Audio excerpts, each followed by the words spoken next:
Predator is back in our lives. It's back in a strong way. Well, there's been 2 Predator films this year. We've had the animated Killer of Killers, and now we have the new Predator Badlands, both by Dan Trachtenberg. And sort of, I think it's come off the heels of the success of Prey. For sure. Which has maybe reinvigorated the franchise a bit. But I know, Tommy, you're not as well versed in the franchise. Yeah. Maybe as myself. I have a confession to make, dude. I know this is going to change the way you look at me forever. I know you look at me and you're like, oh, Tommy, you beautiful Italian man. You have great movie opinions. Your opinions are off the charts. They're out of control. Everyone knows that. But I'm gonna disappoint you and say that I've never really been a Predator guy. Well, with your current track record, that's telling. It's very telling. I never saw a Predator movie until a few years ago. I saw the first one a few years back because I was like, oh my god, I'm a movie fan and I haven't seen Predator. It's just so shameful. I need to watch it. I mean, I had watched the Alien vs Predator movies back in the day. Of course. Just because of the Alien part, because I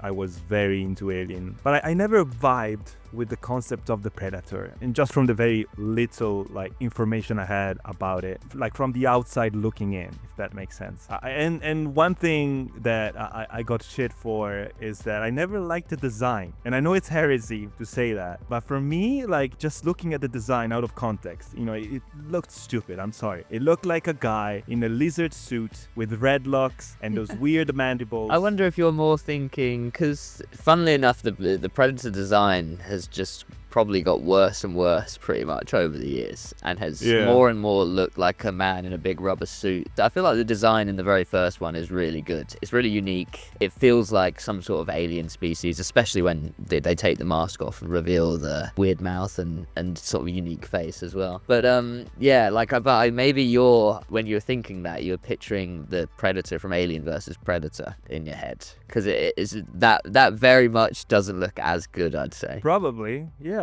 And alien creature design is always tricky because you want it to make it cool, but it also needs to make sense biologically in a way. And I was always like, those mandibles, how do they help him in any way? Doesn't seem like they would give him any kind of advantage in eating people. And he had that weird fishnet stocking suit, and it just put me off, man. But I think you're right in saying that what you're saying about the Alien versus Predator movies, because then when I finally watched Predator, and here comes my redemption arc, I really loved it. And I think in the context of the movie, I really loved the design, and I thought it made sense, and I really liked the mask and everything, and at some point it reveals the face. It's actually quite cool. So I guess, I was wrong in judging the design from a very superficial level from the outside. And be like, oh, I don't know, it doesn't look like anything that I would enjoy. But well, have you ever seen the pictures of the very first design of the Predator creature? So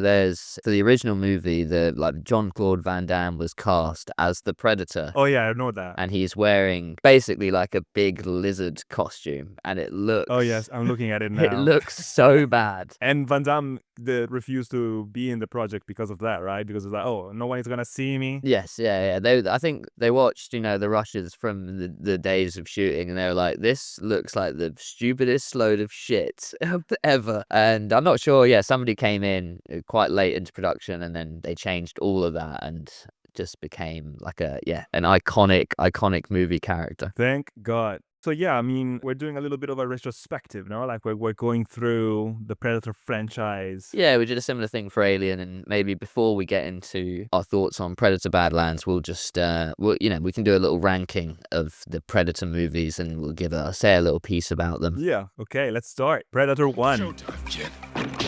Knock, knock. 1987. If I remember that correctly. Yes. As I said, really loved it once I finally got around to it. Classic 80s action fun, great effects, great Arnold. It's just a simple story, bunch of oiled up dudes in the jungle shooting at trees and screaming. Just satirical enough to be funny while still being tense and thrilling. It's a really good time. It's like one of those, I think, movies that will always be fun. Yeah, it's not as, it's so intrinsically linked with the Alien franchise as well. And I don't think Predator ever reaches the heights of, Alien 1 and 2. No. But Predator, the original, is something I can go back, watch once every year happily, and never fails to hold up and be entertaining. Yeah, it's entertaining, it's fun, it's crazy, it's very bloody and sweaty, and just like this jungle is awful, and these people they look insane, and they probably were insane from the heat and just like exhaustion in general. Like, it really has that tactile feeling that so many movies lack these days, especially movies of this nature, like action movies that need to be dirty and bloody and, limbs flying off and miniguns and stuff. So yeah, it's just a fun time. And if I have just one little nitpick from the first movie, and this is coming from someone who has seen this movie for the first time a few years back, so I knew what the movie was about, and I guess people watching it in the cinema knew more or less what the movie was going to be about too. But the fact that the movie starts with a spaceship getting to Earth, Yeah. I wonder if that was added on like studio notes afterwards. And people were like, "Oh well, you don't want people thinking this is a war movie at the beginning, and then tricking them to being a sci-fi." that would be amazing. Yeah. I think it's hard because I cut the first time I would have watched it would have been so long ago, and whether that spoiled it a little bit, the tension for me, I don't know, because I was probably already aware of the creature before I watched the movie. So Yeah, but like from a storytelling perspective, I guess it makes sense to kind of like hint at that, because then you'll be like, oh, what's this invisible thing on the trees? If you've seen the spaceship, you're like, oh, it's gonna be an alien. Oh, I wonder what it looks like. But if you haven't seen that, maybe you're like thinking, oh, it's like a foreign like soldier with like super advanced technology. I don't know, like maybe you are misdirected in a way that kind of like ruins the movie for you. It's I don't think it spoils the film in any way, but it's something you could quite easily take out, and maybe it increases the mystery and intrigue a little bit more. Yeah. But I mean, that's probably literally my only sort of nitpick with the film. Other than that, it's like such a great, perfect little movie, and gave us great quotes like "Get to the chopper" from Arnold Schwarzenegger, and so many just like the handshake he does with Carl Weathers at Oh the man, beginning that's a of the meme. movie.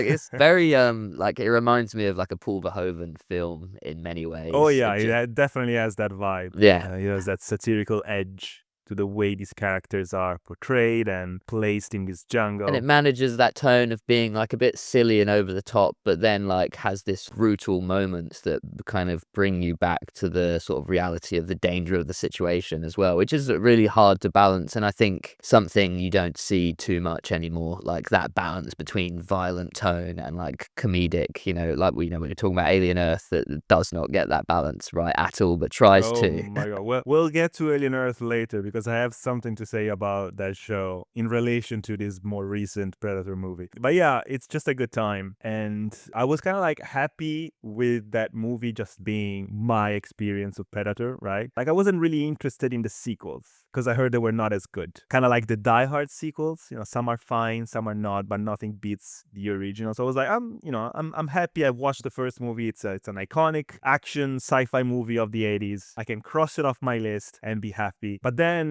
I watched Prey, and I really liked Prey, and maybe we'll talk briefly about Prey. But I thought, okay, so I watched Prey, but I haven't seen the other one, so I need to right that wrong now. And so since Predator Badlands was coming out and we're doing this podcast review thing on YouTube, I was like, okay, this is the perfect excuse for me to go back and watch the whole franchise. And this brings us to Predator 2, which I only recently watched, and I have a lot to say. Yeah, I only watched it for the first time maybe last year as well. Oh, really? Yeah, Okay. I don't know why. I think I'd always maybe heard that this one was bad. And it is, but it's also good.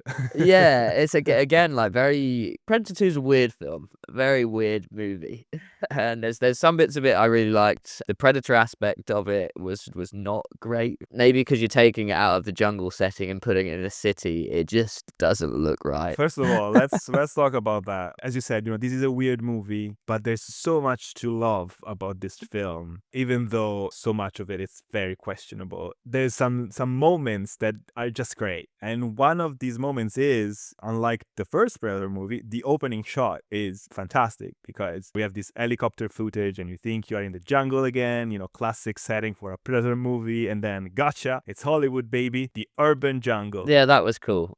We have a lot of these little touches here and there that make this movie shine. And one of these elements that really shine is Danny Glover. It's like one of the most bonkers protagonists that I've ever seen in a movie, I think. He just seems like I've never watched Lethal Weapon, and I know that's sort of the film he's like most famous for, I guess. But yeah, he just like is way angrier here.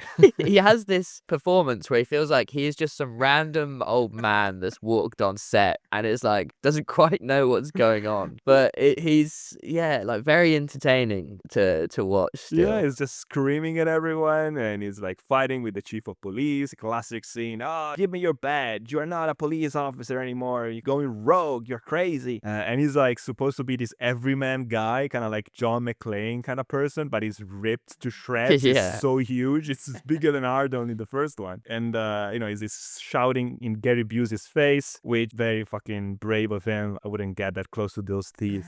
Honestly, Gary Busey is in this movie. He's also insane. Insane character, insane role for an insane person. But yeah, like, oh man, that gang war at the beginning and voodoo people, it reminded me of Cyberpunk 2077. You're like this. Yeah, I know what you mean. There's this characters like. I mean, I think they literally have like a Haitian voodoo gang in Cyberpunk as well. There you go. So. That's what it reminded me of. Yeah. But yeah, it's very strange, the kind of future it depicts. And in some ways, they're not far off. They're not far off, unfortunately. But yeah, there's a lot of very inspired shots in this movie, like when the voodoo leader guy is fighting the predator and you see the predator is invisible and you see his footsteps in shallow water as he approaches the voodoo man, and then there's this cut to the guy screaming, but actually it's a prosthetic head and the predator is carrying it to the ship to do the whole fucking ritual where they remove the skin and they put the skull somewhere. And that's a 10 out of 10 moment. Chef's kiss. Unfortunately, the rest of the movie is not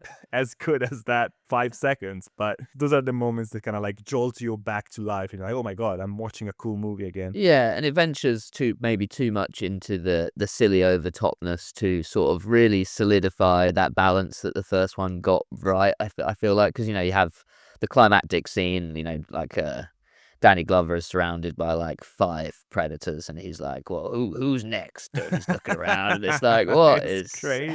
It's like, this is ridiculous. It's crazy, but like I much prefer that to what precedes that. Like I feel like the crazy latter part of the movie makes up for the first half, where it kind of boils down to, okay, we have this crazy version of LA with guerrilla happening in the streets, and the predator comes and starts killing people, and Danny Glover and his team have to investigate these weird deaths. And like half of the movie is like, oh my god, who did this? A human couldn't do this. A human couldn't hook up a man by his foot at this height. It's impossible. Let's investigate over here. Oh no, they killed my friend, who is this invisible motherfucker with superhuman strength who is killing all these people. And we know the answer to that mystery because it's a predator, dude. Get on the program. So first half of the movie is kind of boring, and then it becomes this bonkers, just like Danny Glover punching the predator for an hour. Yeah, they try and replicate that slow burn that they did in the first one. Yeah, but it doesn't work. No, exactly. When you know it doesn't work as well. But I guess I still somewhat appreciate that, as it gets you more time with the characters. It's not like, let's start out with a predator fighting Danny Glover at the beginning of the movie. It's not like they're developing the characters though. Like they're just, I don't know. when they're shooting guns across for each other at the street for 15-minute long sequences, that's character development. Okay, because we now know that Danny Glover knows how to shoot a gun. But yeah, there's this bit when they are fighting on the rooftops, and then like the predator ends up in this house in the bathroom, and there's an old lady there calling for her husband to come, who of course never comes. And then the predator bursts through the door and runs away, and then Danny Glover gets in there and he's like, "Don't worry, ma'am, I'm a cop." And the old lady goes, I don't think he gives a shit. And I thought that was just fantastic and very Paul Verhoeven-esque. It felt perfectly 80s. I don't know. I really love that moment. And then, yeah, we have, as you mentioned, the scene on the ship where the other predators arrive and begrudgingly be like, oh, you bit us. You are allowed to leave with this trinket. And then there's this scene with Danny Glover coming out of, what was it, like a underground tunnel. It's like completely covered in dust, and it's so real how distraught he's, so tired. Really, like, I felt for him in that moment. I was like, oh my god, this guy is barely hanging there. Like, it's crazy. There's some stuff that works, but overall it's a weird one. Yeah, it's well, I suppose we'll save. I guess we'll rank them once we've gone through them all. But I feel like our rankings will be very similar. I like it less than the first one. I mean, that's oh my god, yeah. Pretty clear from what we're saying. It's nowhere near as memorable for me, and I'm remembering little sequences, and I think that was it. There was some really great sequences in, and the rest was just crazy mashup of like 80s fueled nonsense. Predator 2. He's in town with a few days to kill.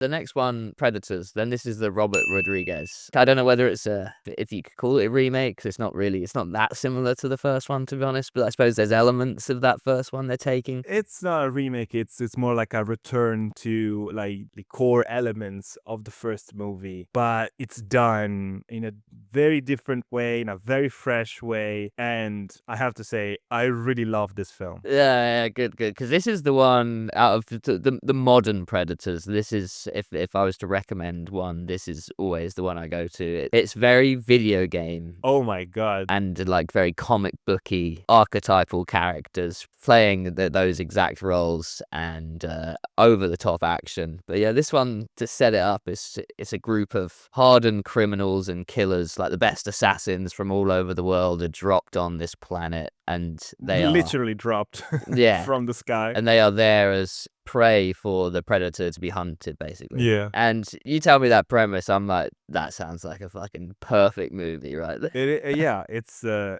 fantastic premise. As soon as you realize what's happening, I didn't know anything. I just knew that Adrian Brody was in it. I just immediately loved the premise and the idea and how they were doing it. So I was really, really enjoying it. And I'm kind of sad that it took me this long to watch it, because teenager me would have fucking loved this movie. And I like it a lot now too, but there's some things that are best enjoyed for the first time at a specific age, I guess. When the movie came out would have been the perfect time for me to watch it. But yeah, as I said, love the concept, love the idea of these predators kind of like grabbing a bunch of what they perceive as valiant warriors and dropping them in this jungle to hunt them down. The ragtag group of misfits is great. Oh, there's so many great, well, maybe not great characters, but great actors in. Yeah, like for the time, like the cast is insane by today's standard. Like we got Walton Goggins playing like an insane serial killer rapist guy. Yeah, such an early, like one of his really early roles, I guess. Marshall Ali is in this. Topher Grace, who plays, I guess, should say Doctor. Can we really spoil a movie that came out in 2010? Like I think I was the only one left who hasn't seen it. So. Did the twist get you though? I mean, I knew that it was gonna be a twist, but I didn't know what it was until it happened. But like, yeah, Lawrence Fishburne is in this. Love to see him. Danny Trejo. Trejo. I mean, of course, it's a Robert Rodriguez production. If Robert Rodriguez is involved, a movie cannot be made without Danny Trejo being in for at least a second. And obviously playing some sort of Mexican cartel assassin, of course. Danny Trejo doesn't have that much range. He's good in what he does, but that's the kind of character that he can play. They can't play a Harvard professor. And in every cool movie of these like ragtag like assassins, you have to have a silent Yakuza Japanese samurai type. I loved it. I fucking loved it. He was amazing. And he really reminds me. They have the same like archetype in Blade 2, and they have like the ragtag group of who are led by Ron Perlman, and they have like one of the characters is like a silent samurai guy who's sick at martial arts, and he doesn't need to say anything, and you're like, for some reason this guy's the best character in the whole movie. Just because he has a katana. Yeah. But yeah, Adrian Brody was such a strange pick for a protagonist in a movie like this. The last thing I saw him in is The Brutalist. So that's the kind of role I associate him with, or it's either that or like quirky guy in a Wes Anderson movie. But here, I mean, he's no brutalist, but he's straight up brutal in this movie. Insert cricket sound here. And he plays it well. Like, Yeah. he's like has bulked up a bit. Nowhere near on the scale of an Arnie, but he looks the part. And yeah, he's obviously like he's an Academy Award winning actor at the end of the day, so he's gonna do the job. He's so memorable in this because it just feels like he's so out of place, but it works. He's right for the part because he feels like a bad person, which is his character. Like everyone on this team is a killer of some kind, a mercenary of some kind, and I think a more classic Hollywood actor would have not worked in this role. Yeah. Also, he's ripped in this, not like Arnold, as you said, or Danny Glover. They were absolute units in their respective movies. It's more of a realistic kind of lean type of rip, but it worked out for this. Like he's a big guy. Like the introduction of Lawrence Fishburne, he is so ridiculous in this movie. He's crazy. Do you know? Comes out of the cave with some like blanket over his head. He's like, "Come with me. You must come with me." He's actually wearing a Predator helmet at first. Is he? Yes, yeah. Yeah. But I remember he's got some big like net over him as well. Yeah. And apparently his character was supposed to be, at some point in production, it was supposed to be Danny Glover's character from 2, but then they decided differently, I guess. Oh, what? They were gonna have Danny Glover playing his character from Predator 2. That could have been cool. Yeah, that could have worked. That would have been a nice little callback, and you would have been, especially, I don't know what order you watched these in, but you would have been like, what? No, the only one that I watched out of order is Prey. Like, because I watched Predator and then Prey and then Predator 2 and then Predators and so on.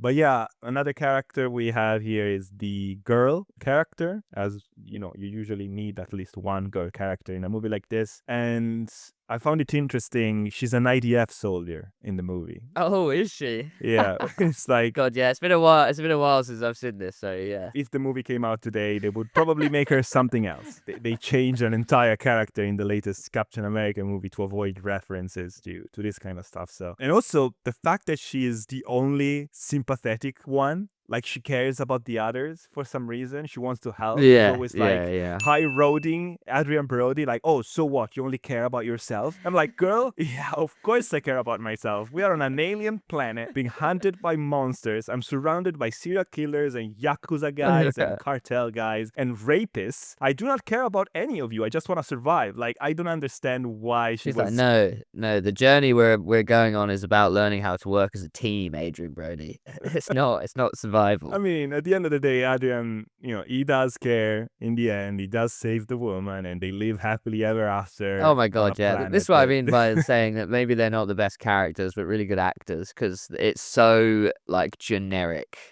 Other than that, like, it's really interesting and good premise for a Predator movie. Yeah. But I guess the way it unfolds, other than the occasional twist and turn, like with Topher Grace's character and stuff, it's very formulaic, but I think intentionally so, because it's, in a similar way that Predator, the original, was, but it works on an entertainment level. Yeah. No, I think, it's generic in a way that works for the kind of movie that this is. Yeah, for sure. It has interesting stuff that they do. I like the concept of this kind of like hunting reserve where they drop all these people and they just hunt them down, and there's this feud happening between 2 different predator families, I'm guessing, like castes. So, that there's stuff that they're hinting at that is more complex than what we're actually experiencing story-wise. But story-wise, we just need a bunch of interesting characters that have fun interplay between one another, surprising kind of like pairings and interactions, and then they just need to kill a bunch of predators, which they do. And some of these action sequences are the best in the franchise. The Yakuza guy has this fantastic duel with the Predator, and they both, spoilers I guess, die at the end. There's this Russian guy kind of like sacrifices himself at some point. And yeah, it's just a very fun movie. And I love the opening as well. Like we referenced it quickly earlier. Oh man, what a way to open a movie. Them falling, like Adrian Brody falling from the sky, bumping into the other characters, and we're like learning the situation as they do. And then I think the sort of reveal is they see like 2 moons and they realize that we're not on Earth anymore. Yeah, like first half of the movie, they're convinced to be in some sort of Earth jungle, I guess, and they're trying to figure out what they are based on topography and flora that they find. Topher Grace explains that there's this flower that they see. Well, it's not a flower, it's like a carnivorous plant, and he explains that plant is extinct and doesn't exist on Earth. So like they start to kind of like plant these seeds, pun intended. But then at some point they come to a clearing and they see there's 2 moons, as you said, or like there's a planet in the distance that clearly like the skyline is not Earth-like.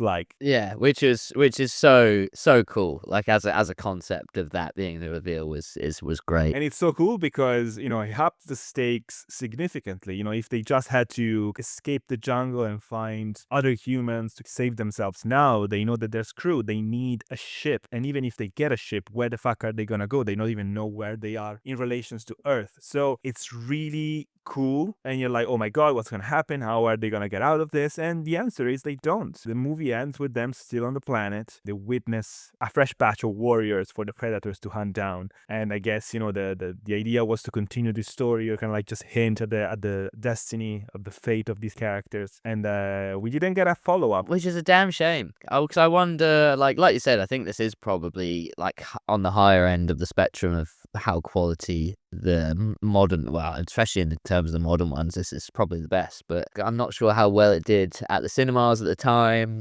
Yeah, but probably not great. Yeah, not great. Because I would have loved to have seen more of this in this style. It might not be the best film overall. The title still belongs to the first one, I'm sure, but this one is my favorite. It was the most fun I had with a Predator movie. Very fun action, generally very entertaining, even with the cheesiness. But it's the kind of franchise where the cheesiness is part of the experience in a way. Like it needs to be a little cheesy, a little bit over the top to work. Oh yeah, as it for does. sure. So it's an underrated one. How do we kill them? However you can.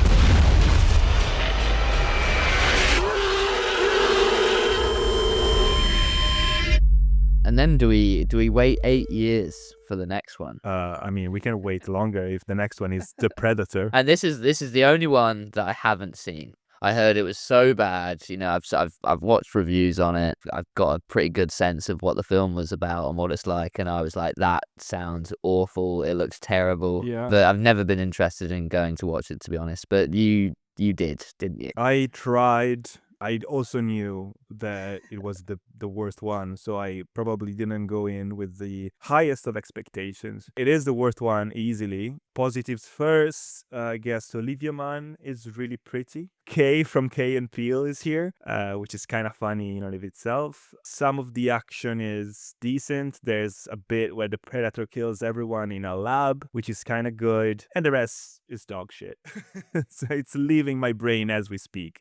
Literally very forgettable. So yeah, unfortunately didn't end on a high note until now, I guess. So there's something to do like a little kid. There's like a little kid in it he's got some sort of mental. Yeah, like Shane Black wanted to portray autism because I guess he had like autism in his family, or like people close to him had autism, and the way he does this is by making it into a superpower that makes no sense, where like you can see and feel things that other can't, and it's so dumb. It's insanely stupid the way he does it, and I think also a little bit disrespectful, even though maybe he was doing it was coming out from like a genuine place or wanting to represent this thing on screen, but like it does it in such a strange way. And it doesn't work at all. Perhaps not the right vehicle to explore neurodivergent issues. The Predator franchise works much better with Yakuza versus Russian gangster versus serial killer versus Predator. Do you know what I mean? That's that is the right vehicle for this franchise. Yeah,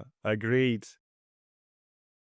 What else? We got Prey. Prey was fun. See, Prey, I think it's fine for me personally. It got a lot of hype because I remember it released straight to Disney Plus, I think, or went straight to streaming. Yeah, unfortunately it did. It was like a Hulu original. Yeah, and I think when then people watched it on streaming, there was a lot of like uproar about, oh, this should have got a cinematic release. You know, it's the best Predator movie since the original. So there was a lot of that conversation around it. And so I went in with quite high expectations and I was like, it felt a bit cheap and very toned down, safe, which I have these similar issues with Badlands as well. It did feel like this is the Disney version of Predator now. Oh, you think so? I felt that with Badlands way more than I did with Prey. Prey has a way more, well, I mean, I like the concept of Badlands, I guess, as well. But like Prey, like we said about using the franchise as a, you know, what's the right vehicle to use the franchise story-wise. And Killer of Killers does this too. Chuck the Predator back in, you know,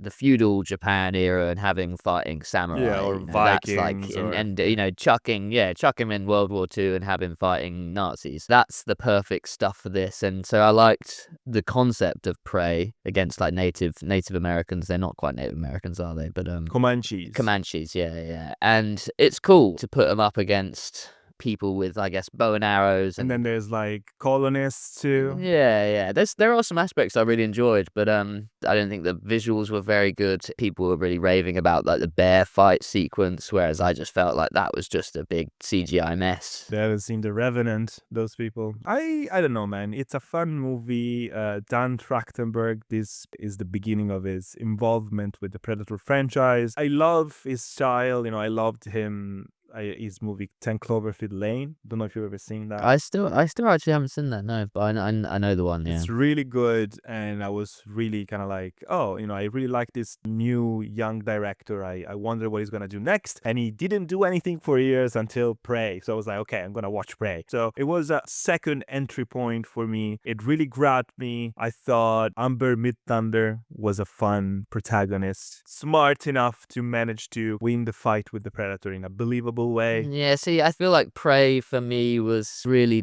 testing my suspension of disbelief. Really? Yeah, I felt like, especially when the Predator is supposed to be this ultimate warrior being technologically advanced, it's not as quite technologically advanced in Prey because it's like an older version or a different version of the Predator than we've seen before. But I think when you have an antagonist like that, the combat sequences, if they're fighting a singular human being, have to be, yeah, like you said, they have to be so smart and intelligent about the way they go about it. And I didn't feel that with this one. I felt like it was a bit silly how she defeated him. I don't know. I haven't seen it in a while. Maybe you're right. But I felt like while watching it, I never felt like they were forcing the Predator to act stupidly in order for her to survive or something. And if you think about it, in relation to the strength of a Predator, okay, Dutch is a big Schwarzenegger guy, but like he's not stronger than a Predator. You know, like he would lose just as easily as she would if it was just hand-to-hand combat. Yeah. They don't have him overpowering a Predator in hand-to-hand combat either. So yeah, like it's also for him. It's also kind of like figuring out the mud covers his tracks.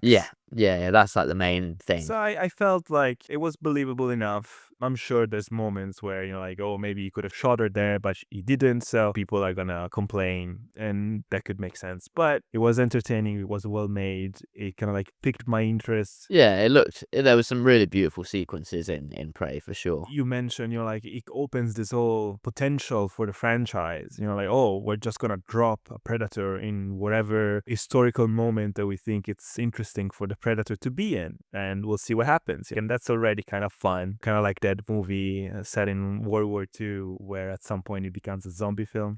Overlord.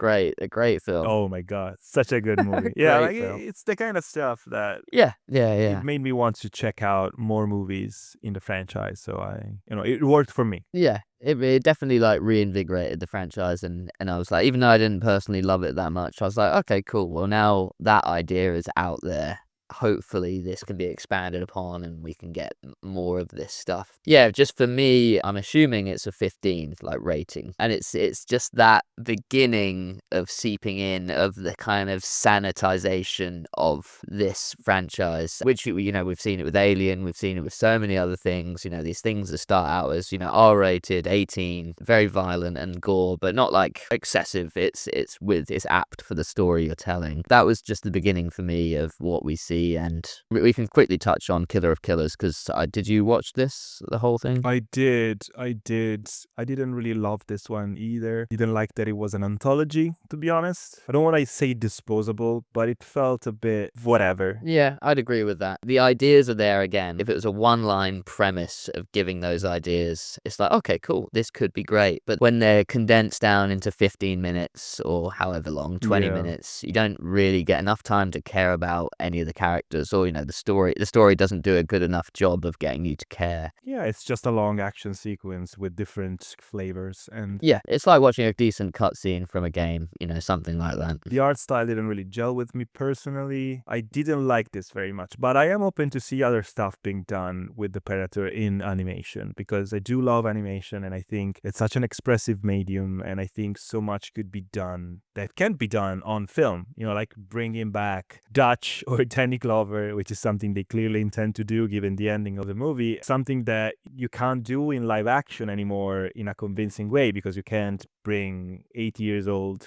Arnold Schwarzenegger on a movie and make him look like the Dutch from the first one. So don't tempt them, man. Don't tempt them. They'll try. They'll try. They'll definitely try, and it will suck. But, you know, in animation, I think that could work, and it could be fun to have all these characters. That could be cool. Danny Glover comes back and Adrian Brody comes back like that. That could be quite a cool thing to do. And that's the kind of creative things you could do with animation. But yeah, this was something that sounded like cool in concept, and I only watched the first 2 anthology episodes or whatever, however you like to frame it, and I was just like, I think I've seen them all now. Like, they were very formulaic and just really didn't do it for me. Yeah, agreed. All right, we finally get to the latest Predator movie, Predator Badlands. First Predator movie I saw in theater. I was so ready for this. I prepared. I did my homework. The screen was packed. Everyone was excited. The cinema was packed, was it? Yeah, it was. I mean, I went opening night, so I guess. Okay, yeah, fair. I mean, I went to see it last night at the cinema, and there was like 4 other people. Okay. Yeah, like everyone was there because they were excited about a new Predator movie. So it was there was a nice vibe in the air. As we said, Dan Trachtenberg is the director, is the new auteur of the Predator franchise, and I think he's really hands-on in shaping this new mythology for Disney moving forward. And he clearly cares about Predator. You know, he understands Predator to an extent, and in some way, I think he also wants to kind of reshape the tone of the franchise to make it more viable, I guess, for a larger audience. Yeah, and also without being too like nostalgic for the older movies. Yeah, like, do you know what I mean? There's not like really stupid callbacks or lines that are being said out of turn that are just for the audience. I mean, not callbacks to Predator. There's callbacks to Alien for some reason, but yeah. But like it seems like for the most part it's kind of fan servicey, but done in the right way than the wrong. Not having the guy from Alien Romulus say, "Get away from her, you bitch." Nothing as egregious as that, but like you said, trying to change the tone. I think this is the second Predator film, because I saw A versus P at the cinemas as well, so if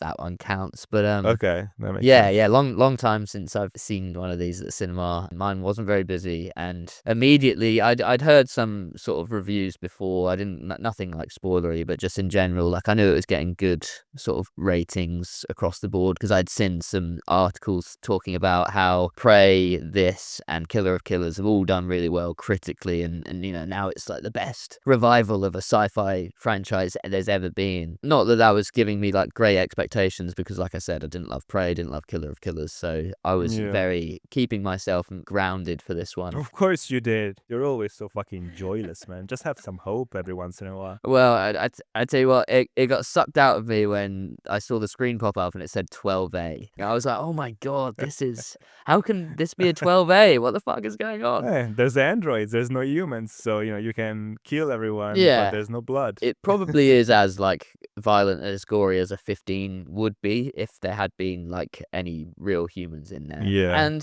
they max out that rating. I feel like you still do get your decently gory moments, but yeah, that immediately made me quite worried for the movie when I saw that. Yeah. It's not a bad movie. Let's get this out of the way. It's a decently entertaining one. There's some good moments, but going back to the idea of the tone and the fact that it's clearly meant to be this entry point into the franchise, and moving forward they want to make more of this. Clearly, I really felt, which really brings me to the biggest gripe that I have with the movie, which is the humor. Oh god, yeah, that felt like proper like studio notes. Like, we need more funny stuff to happen in this scene because it's boring. I felt it was out of place 50% of the time, and the rest of the time it was mostly unfunny or badly executed. And you know what? It was disappointing to me because I was really looking forward to a crazy alien adventure on a planet that wants to kill you. The trailers kind of sold me on the premise of this predator, like they're trying to humanize predators to make them more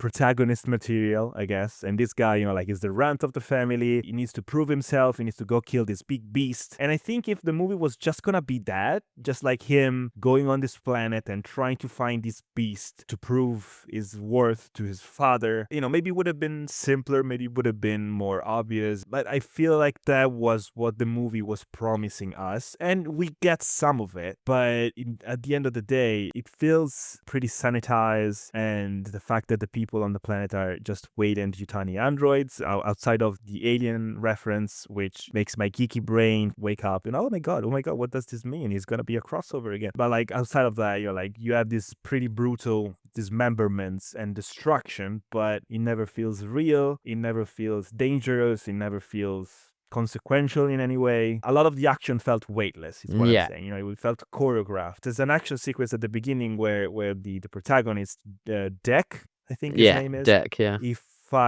fights with his brother. Oh, God, yeah. Well, yeah, this I wanted to, because this really summarizes my problems with the movie. Because, yeah, you have the fight with him and his brother in this cave. Super dark. Can barely see what's going on. I don't know whether you had this too. Like, it was so visually muddy, like this fight at the beginning. And I was like, who's going where? What's going on? This is clearly to cover up bad CGI. And they don't cover it up enough, I guess. No. And then it was followed by like a really good scene, I thought. Probably the strongest scene in the movie with the dad, the brother, and Deck. Yeah, the turning point. Yeah. With the dad kind of like killing the brother, trying to kill him, and he escapes and goes on this planet to prove himself and prove his worth. Kicks off the events of the movie in a strong way, but like that action sequence, it's your ticket, it's your introduction to the movie, to the premise, to the idea, and there's no weight to the action, there's no impact in the hits. It feels like it's not real. Yeah. And yeah. when I feel like action is not real, then an action movie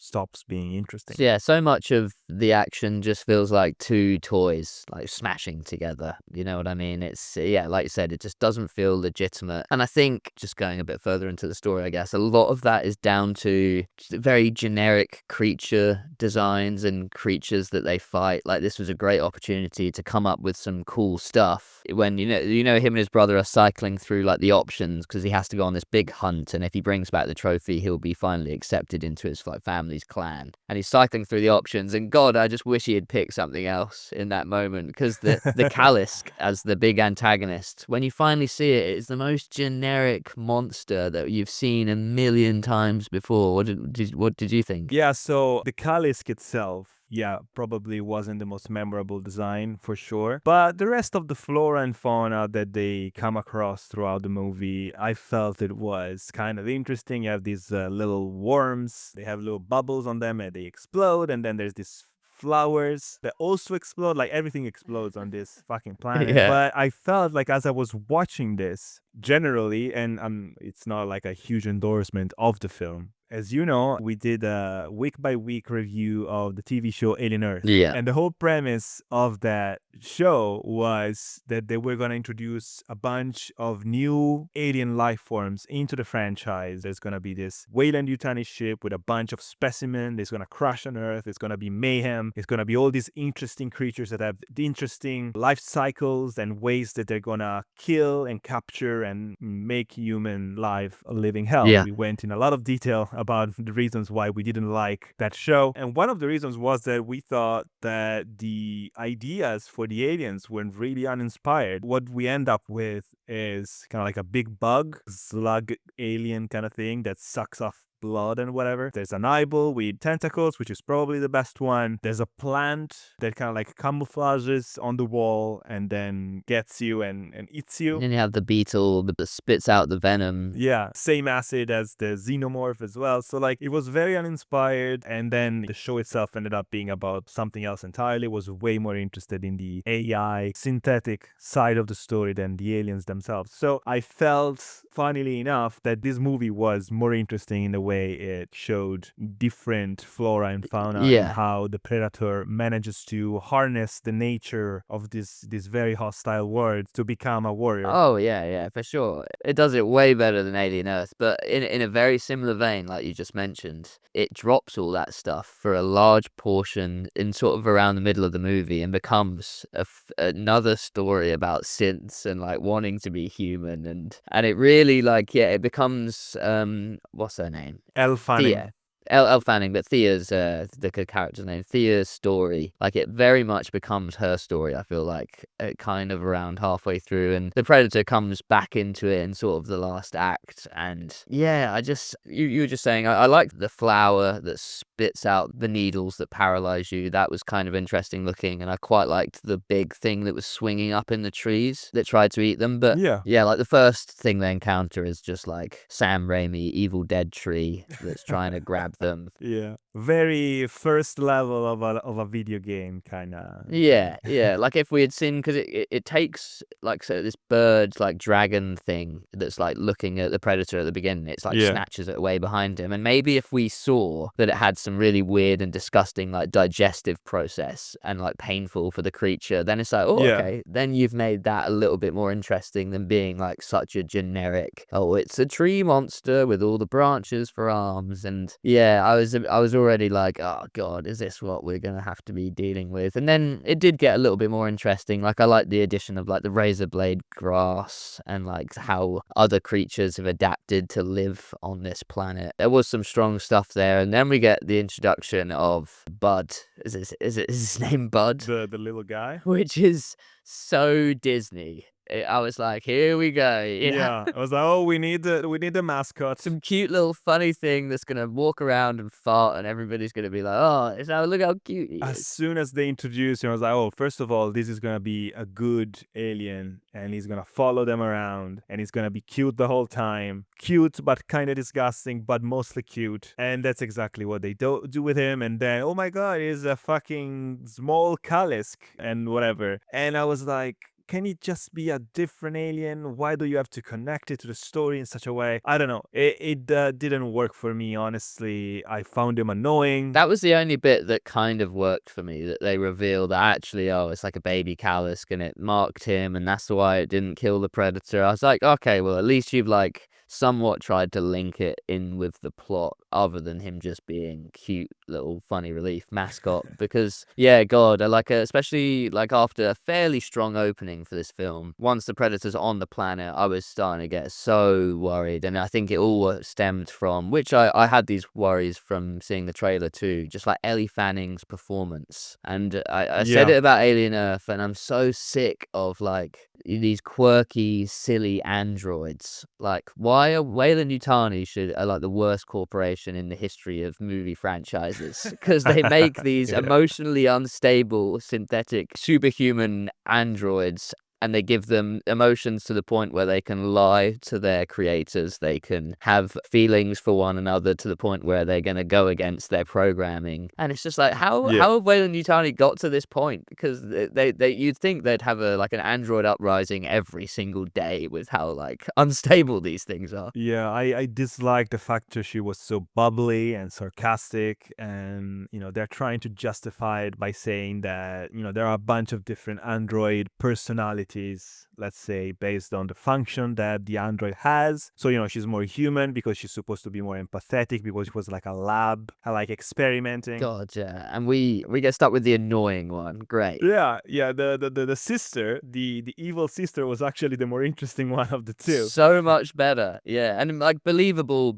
as a synthetic human, like, and it just shows you, oh, Ellie Fanning, and obviously she's a good actress. Like I knew she could do that. She's a great actress. Yeah. Yeah. It's the creative decision to make it like that, and it's like we said before, it's somewhat feels like studio notes, because it's like, well, we can't just have an alien predator who's like cold and stoic the whole movie, and it's like, you could try. You could try. And also, I was really curious of her performance because I mentioned to you that I'm writing a sci-fi story right now, a sci-fi script, and there's this android character, and even before I knew about Badlands, I was like fan casting it in my head, because it's easier to picture the story when you have like specific actors in mind. And I chose Elle Fanning as to play an android character in the movie. So I was like, oh, I'm really curious to see how she's gonna play this. And have you just changed that mental fan casting in your head now? It's like, actually, no, I'm gonna do Michael Fassbender instead. Well, speaking of Michael Fassbender, that's something that I wanted to mention, because with the old bubbly, sarcastic, funny personality that Elle Fanning has in the movie, I feel like they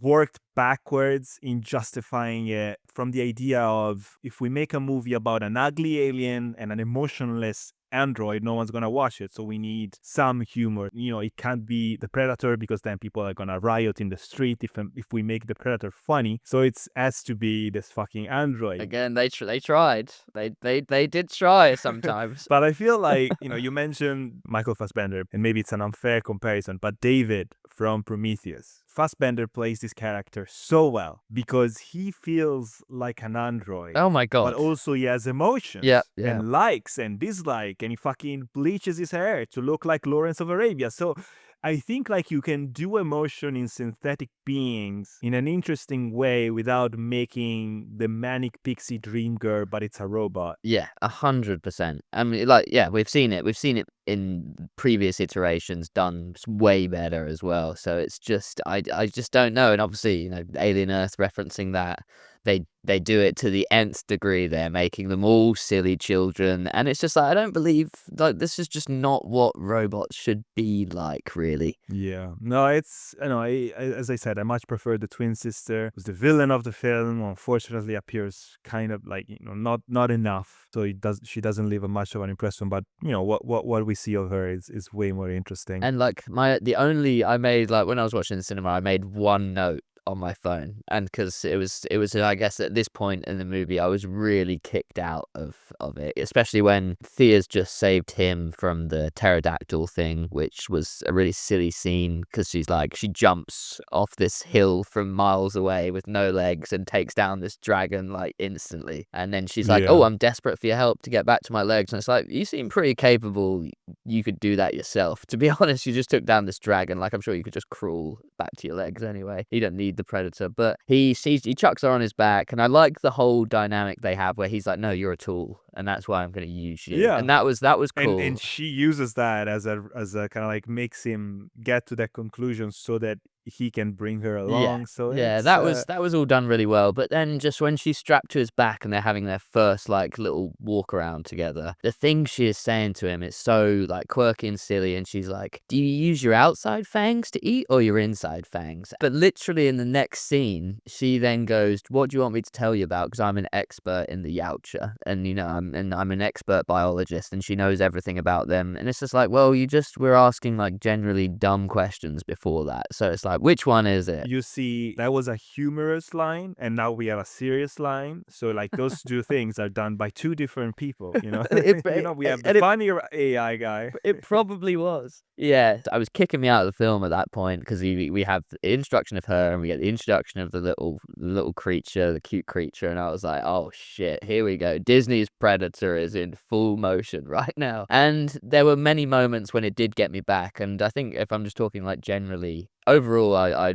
enjoyed the movie for the most part, and I think it was decent. Yeah. But It's fine. yeah, it's so sanitized and it just feels very generic and with a premise that could have been really interesting. Yeah, some really good moments in it, but Yeah, make it R-rated, make it the solitary adventure of this predator on an alien planet with flora and fauna that tries to kill him, and maybe he runs into an android, and maybe there's people on the planet because there's a Weyland-Yutani enterprise there, and it could work if it just took itself a little bit more seriously, and it really feels like a movie that just wants to set a bunch of stuff up. They're clearly leaning into the alien connections a lot. We have the Weyland-Yutani androids, a straight up reference to the mech at the end of Aliens. Yeah. Luckily, nobody says, "Get away from her, you bitch." I bet there was an iteration of the edit where there's more stuff like that in there. I guarantee you. Dan Trachtenberg, I think, is a good director. I think he has a great creative mind. I also think he works for a big corporation who wants to make money, and so he has to kind of like put all this stuff in the movie because they force him to. Yeah. And I really like the ending. I really like that he goes back to the Yautja planet and kills his father. I like that bit, and that fight is way better than the end fight with the power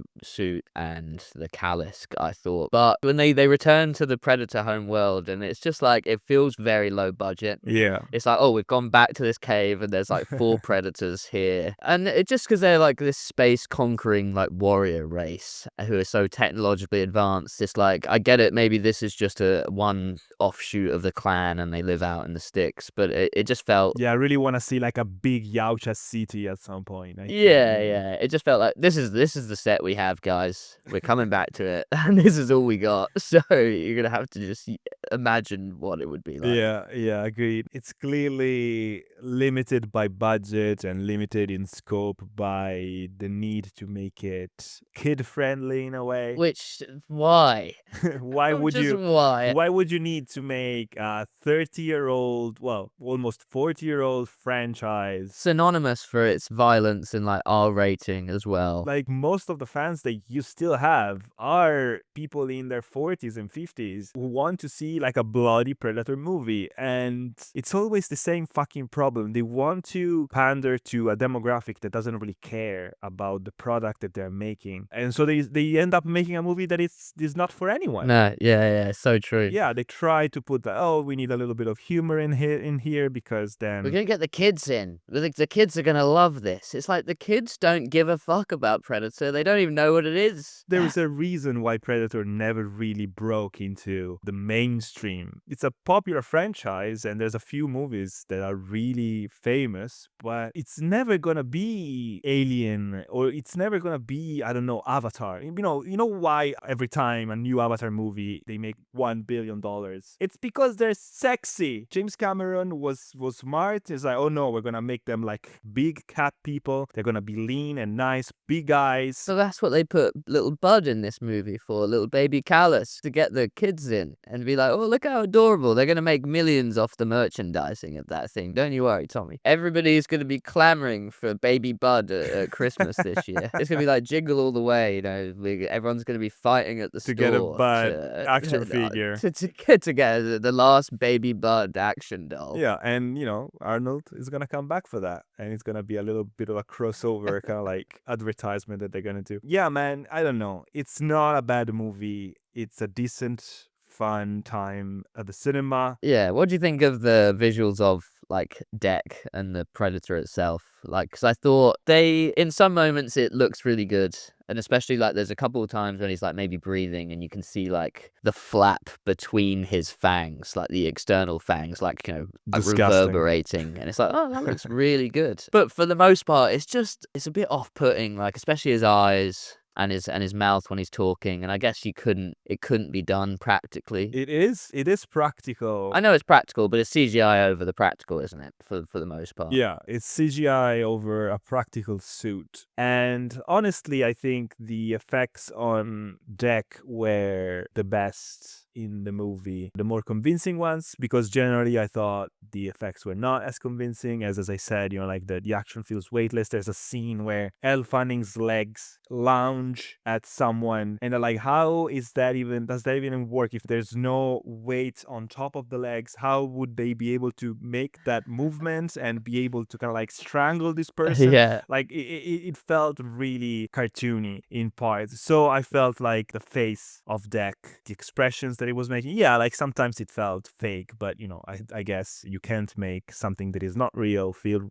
real all the time. Yeah, it's just crazy when you look at the pictures from Predator 1 of what the thing looked like. It's got that, I like all those older like practical effects do. It like feels wet, it feels like it's there, it like feels like it's sweating in that moment. Like, I don't know, like it just, you lose all of that texture when you put the CGI overlay over the practical stuff, unfortunately. And yeah, I guess when you're having it as the main character, you are gonna have to do that. And yeah, this budget constraints maybe stopped it from being as good as it could be. But yeah, I do agree with you. For the most part, I think I gave this like maybe a 6 out of 10, 6.5 out of 10 Yeah. when it came out. Yeah, it's decent. It's a fine movie. What was your favorite scene? It's either the end fight with the father or probably the gearing up scene when he grabs all the Because he has like 2 gearing up scenes. He's got the gearing up with his stuff and then the gearing up with the like environmental things he finds. Yeah, the second one. Yeah, The one like, yeah, you know, all the yeah. aliens that he came across throughout the movie. And he's like, okay, I'm gonna take this, I'm gonna make it into a bomb. That was cool. We see how he uses those later with the androids at the facility. So that was, the whole sequence was kind of fun. Yeah, I like that a lot. The little bug slug thing that he turns into his shoulder cannon, that was the only bit where I was like, this is ridiculous. Yeah, and then when he dies, I Oh was my properly God. gutted. That was so funny.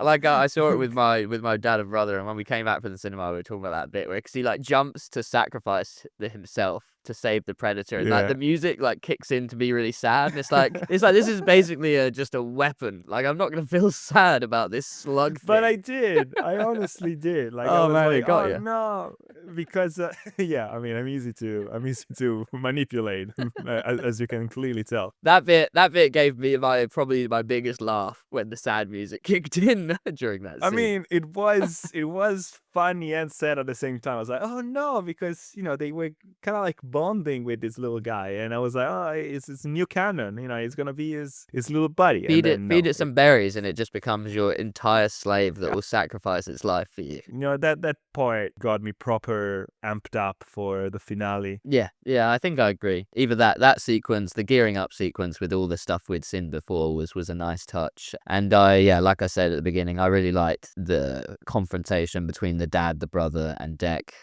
just after the fight that they had. I just thought it was a great setup for very, very like simple story, and just sells you on the world and the characters quite well. And like the opening, like the opening shot like through that crack in the mountain and then shows you the predator world was really cool. And some of the music in that bit, there was some music at the beginning and the end that was very like Dune, like that had this kind of like throat singing, like very alien like voice. And yeah, I was like, oh, this, you know, I was quite excited when the film began for what was to come. Yeah, no, it's I thought the music overall was fun. And also, I don't know if you can even call it a post-credit sequence, because it literally like it ends and then it doesn't end, and we have the actual ending of the movie. It made me think there was something way bigger gonna happen. Like it was gonna be like Wayland or something. Do you know what I mean? It was gonna be a big alien crossover thing that happened at the end. I'm happy it's not that. I'm happy it's more within the story of this. You know, like it's relevant to Deck. It's relevant to what we've experienced so far, and not just like, oh, it's Dutch from Predator 1. It's gonna come down from the chopper and be like, come with me if you want to live. Danny Glover rolling up in just a police car, tearing down like the alien desert. Okay, so we have the ending that they were going for would have been a chopper comes into view, Apocalypse Now style, with like the sun in the background, and like Dutch, Arnold Schwarzenegger comes down, and then a police car from the side, and it's Danny Glover, and then a pterodactyl, and on top of the pterodactyl you have the girl from Prey, and they're like, you need to come with us. And Thea turns to the Predator and is like, oh, more friends of yours? And he just turns to her and goes, shit's about to get real. There you go, Dan Trachtenberg. No, I mean, I'm intrigued, and also maybe you know more about Predator lore to know if this is something that was established in the comics, that like it's a matriarchal society, I guess, because Not he's at all. Completely the opposite is what I'd say, which is why it kind of annoyed me a little bit, because it's a bit like we've never seen a female Predator ever in the whole franchise. And I guess it kind of, like you said, it alludes to the idea of, oh, the father, that was the easy kill. Now we've got to kill the mum. And it's like, well, where the fuck are all the women Predators then? But yeah, like I think it's smart for them to ease into this. It's clear that they want to lead up to a big crossover, and maybe the next Alien movie is gonna hint at that even more. And then we are gonna have, like a second Predator movie in this new kind of like continuity with the story of Deck and his mother. And maybe in that movie they're going to introduce more alien stuff, and then slowly over time it's going to become, okay, now we do a new Alien versus Predator, or whatever it does feel like that's the direction it's trending in, but they've kind of shot themselves in the foot a bit with this, because like we said off the bat, it's a 12A. Like, as soon as you then take this to Earth, you're gonna have to start ripping people's skulls out from their heads and pulling their spines out, because that is what Predator is all about. And then bang, that rating goes straight back up to an 18, and it's like, I don't know whether they're gonna want to do that. So is this now the sort of general direction they're going in? They're never gonna go back to Earth. They're just gonna be on different alien planets with aliens with differently colored blood. Yeah. I don't know. It's hard to imagine what they're leading up to, and that's kind of fun, because it's not like, oh my god, they're just gonna do a crossover again. Well, who cares? It feels like, it could be really cool or also really stupid, and it's probably gonna be stupid, but I like to be hopeful if I can.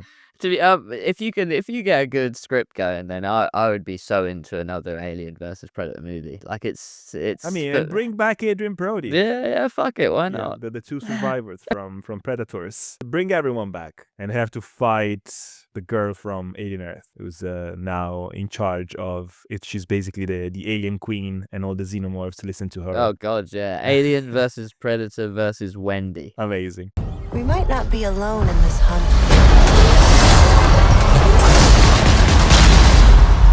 Yeah, so I guess before we wrap up, now we've got our thoughts out there for Badlands. Let's go through and we'll rank them. We'll go from bottom to top to start off with. And so you give me your worst. And I suppose it's unfair for me, because I'm putting the Predators as my worst, but I haven't even seen it. So. I'm putting the Predator too. The Predator. The Shane Black 2018 The Predator as the last one. Yeah, for sure. It's just a bad movie, and it was plagued by reshoots and like a bad production. Like, so many things went wrong with that film, so maybe it wasn't even Shane Black's fault, but yeah, it's unfortunate, but it wasn't really good. So yeah, that's definitely the last one. What would you put in second to last place? For me, second last, it goes Killer of Killers. Yeah. Again, I suppose it's tough to rank it, because it's animated. It's like a very different style. It's an anthology of short stories, but just in terms of entertainment value and what I got from it and what they did with the concept, this probably ranks pretty low for me too. I agree. I would also put Killer of Killers there, and then here it becomes interesting, because now we get into the good ones. Yeah. All the rest of them are enjoyable to a degree. Are we including A versus P in this or not? No, they're not. I guess it's weird, because the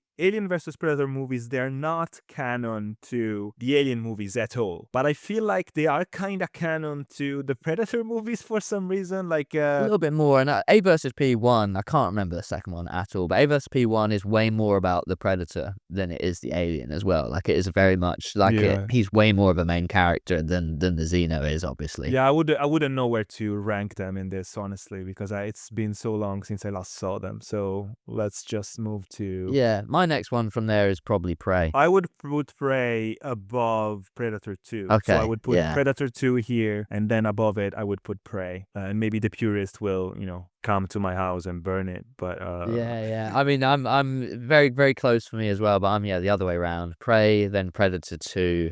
I think maybe I need to rewatch it again just because it's not as well stuck in my mind. But it's as I'm thinking about it, it's not as good as the other ones. And then probably goes Predator Badlands for me next from there. Yeah, absolutely. And even then, I should rewatch Prey because I remember really enjoying Prey, and I didn't really love Badlands as I was watching it, but it has more elements that I like in a movie like this. So it's hard for me to pick the one that I like the most. But I guess Badlands, just for a few moments here and there, takes the third place. Yeah, and then these two, it's quite a large gap, I would say. Yeah, like there's a whole fucking Mariana Trench of the next 20 movies of shit Predators that we're gonna get in the future. That's where I'm sure they'll sit somewhere in that big trench. But yeah, it's a big gap, and then for me it goes 2010 Predators as a very close second, because yeah, like you said, maybe it suffers from just being the third installment of a franchise that was 30 years old at that point, and everything else about it is so